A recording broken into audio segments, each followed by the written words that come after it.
Hi నమస్తే అండి. మరో కొత్త వంటకంతో మీ ముందుకు వచ్చేసాను. నేను మీ Swathi. Welcome back to my channel Swathi vlogs. ఈరోజు నేను ఎగ్ జున్ను కర్రీ అయితే చేశానండి. చాలా టేస్టీగా ఉంది. ఎగ్ జున్ను కర్రీ ఇలా చేసి పెట్టారంటే మీ ఇంట్లో వాళ్ళందరూ సూపర్ అంటారు. ఎప్పుడు ఇదే కావాలని అడుగుతారు. ఇది రోటీ, చపాతీ, పూరి, రైస్ ఐటమ్స్కి దేనికైనా చాలా బాగుంటుంది. నేను ఏ విధంగా చేశానో ఒకసారి చూసేయండి. దానికి కావాల్సిన పదార్థాలు చూపించేస్తున్నాను. ఉల్లిపాయలు, పచ్చిమిర్చి, కరివేపాకు, ధనియాలు, జీలకర్ర, గసగసాలు, చెక్క, లవంగం, అనాస పువ్వు, యాలుక్కాయి, అలాగే టమాటాలు కూడాను. వీటన్నిటిని వేసుకుని చక్కగా గ్రైండ్ చేసేసుకుందాం మెత్తగా. అలాగే ఉల్లిపాయ, టమాటా కూడా గ్రైండ్ చేసేసుకుందాం. ఈలోపు నేను ఒక 5 కోడిగుడ్లు అయితే తీసుకున్నాను. ఒక గిన్నె తీసుకుని దీంట్లో ఉప్పు, కారం, పసుపు వేసుకుని కొంచెం వాటర్ వేసుకుని ఉండలు లేకుండా కలిపేసుకుందాము. ఇలా కలుపుకోవడం వల్ల ఎగ్ బాగా కలుస్తుంది. ఇప్పుడు నేను ఒక 5 కోడిగుడ్లు తీసుకున్నాను కదా, వీటన్నిటిని పగలగొట్టుకుని ఇందులో వేసేసుకుంటున్నాను. బాగా బీట్ చేసుకుంటే చక్కగా వస్తుంది జున్ను అనేది. మీకు ఇలా కుదరకపోతే చక్కగా మిక్సీలు కూడా వేసుకోవచ్చు. చూసారా, బీట్ చేసేసుకున్నా కదా. ఇప్పుడు ఇంకో బౌల్ ఒకటి తీసుకుని దీంట్లో కొంచెం ఆయిల్ వేసుకుని గ్రీజ్ చేసుకుందాము. ఈ మిశ్రమాన్ని అంతా ఇందులో వేసేసుకుందాం. ఇప్పుడు నేను డబుల్ బాయిలింగ్ చేస్తున్నాను. వాటర్ వేసుకుని స్టాండ్ పెట్టుకున్నా. కుక్కర్ గిన్నె అయితే పెట్టుకుని దాని మీద మూత పెట్టేసుకుంటున్నా. ఇప్పుడు ఒక 10 నిమిషాలు కనుక వదిలేసామంటే చక్కగా చూడండి ఉడికిపోయింది కదా. దీన్ని కట్ చేసేసుకుందాం పిసుల్లాగా. ఈలోపు బాండీ పెట్టేసుకుని ఆయిల్ వేసుకుని ఆయిల్ వేడెక్కనిద్దాము.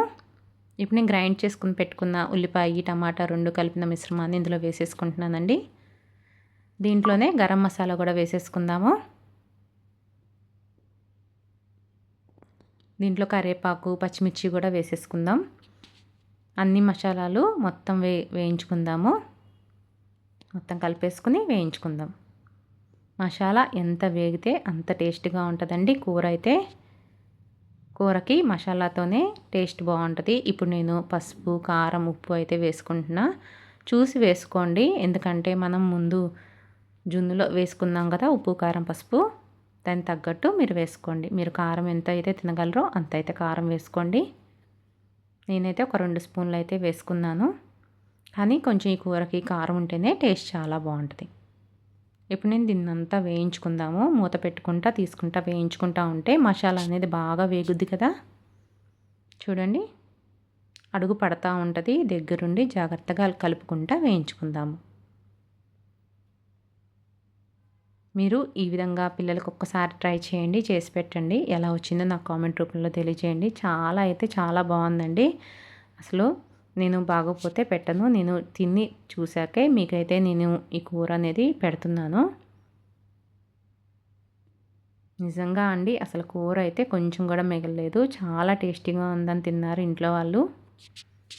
చూసారా, ఆయిల్ అంతా పైకి తేలాలండి, బాగా వేగాలి. ఎప్పుడు ఎంత వేగిన ఏ కూర అయినా కానీ మసాలా కూరలో మనకి ఇది వేగేదాన్ని బట్టే ఉంటుందండి. కూర పచ్చి వాసన లేకుండా ఉంటుంది. దీన్ని బాగా వేయించుకోవాలి. ఇదైతే వేగిపోయిందండి. ఇప్పుడు నేను ముక్కలన్నీ కట్ చేసేసుకున్నాను. ఇందులో వేసేసుకుంటున్నా. మొత్తం అంతా మసాలా పట్టించేలాగా కలిపేద్దాం. మొత్తం కలిపేశాక ఒక 5 నిమిషాల పాటు మూత పెట్టామనుకోండి, బాగా కొంచెం దీంట్లోకి అంతా వెళ్తుంది కదా.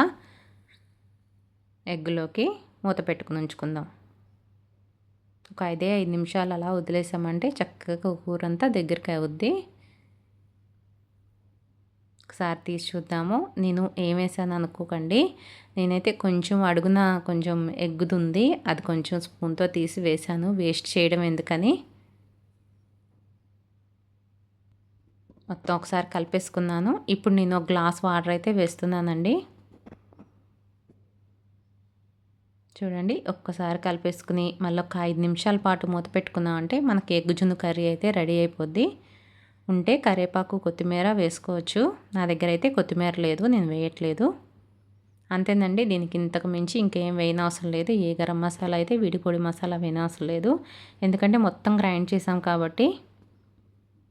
మళ్ళీ ఒక్కసారి మూత పెట్టుకుని తీసుకుందాం. చూడండి, మనకి కర్రీ అయితే రెడీ అయిపోయింది. ఎమ్మీగా సూపర్గా ఉందండి కర్రీ అయితే. నేను డిష్ అవుట్ అయితే చేసేసుకుంటున్నాను. నేనైతే దీనికి బగారా అన్నం అయితే చేశానండి. చాలా టేస్టీగా ఉంది. నాకు సాయంత్రానికైతే పిස්සర కూర కూడా మిగలలేదు. మీకు ఎక్కువ చేసుకుంటే సాయంత్రం చపాతీకి కూడా ఉంటుందండి. చూసారా ఎమ్మీగా బాగుంది కదా. నచ్చిందా అండి? ఈ వీడియో కనుక మీకు నచ్చినట్లయితే లైక్ చేయండి, షేర్ చేయండి. మరికొన్ని వీడియోల కోసం నా ఛానల్ని సబ్స్క్రైబ్ చేసుకోవడం మర్చిపోకండి. థ్యాంక్ యూ వెరీ మచ్ అండి.